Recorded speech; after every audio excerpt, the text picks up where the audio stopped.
going on. You know, again, digital MP3s, laptops, earbuds, line arrays, all these things are actually giving us a mutual psychology that accepts this, to be perfectly honest, very substandard audio. I usually have to leave if I'm anywhere near a stage these days.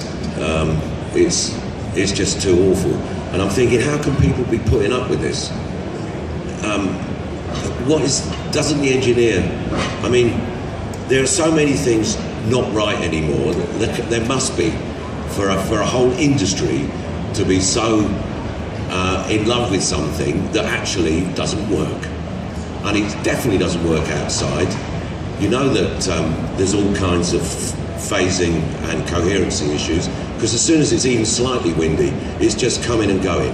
Now, I mean, how on earth have we been living with that effect for 15 years and nobody even mentions it, apart from me up here? And yet it's a fact, we all know it. I mean, it doesn't even get mentioned. Well, what are we going to do about the fact that when you're listening to, and the wind does blow in, as we know, quite a bit, apart from the rain, and now we're not supposed to be designing systems for, actually, I think people have given up designing systems for good audio quality. It's about convenience and meeting local legislation, which in this country is becoming some of the worst in the world.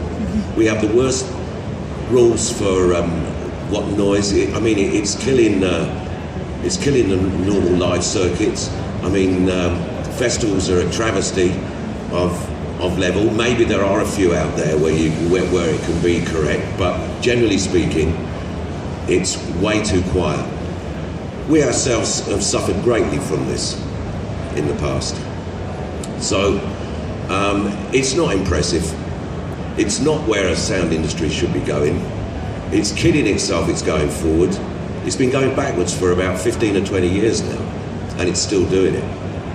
And that's, I guess, why I'm prepared to sit up here and say these sort of things, because if I don't say it, I don't know who's going to. Because I've got nobody to please apart from my wife. And thank you very much. I'm really, really sad when I think back to the promise of good audio.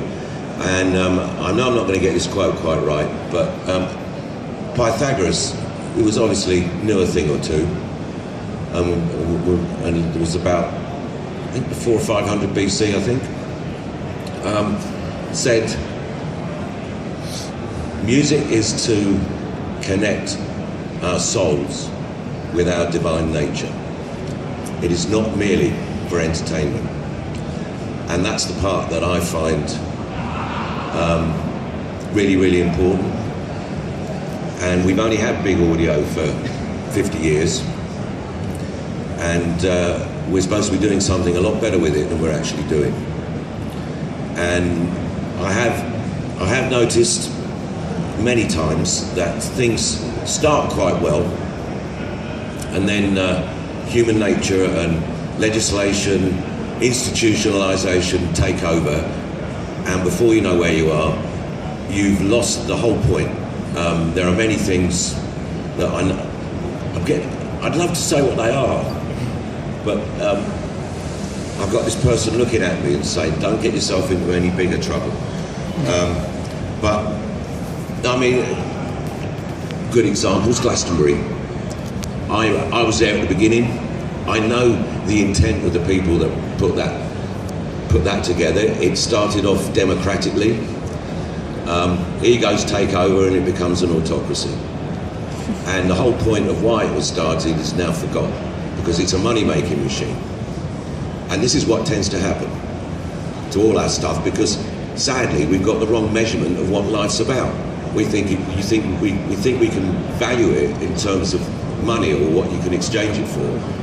It's the feeling and the spirit of transaction which is important. That's the most important thing. Of course, we all need food and warmth to live. That's obvious. But we don't have to be ruled by the politics of selfishness in every department. And that's why I'm sad.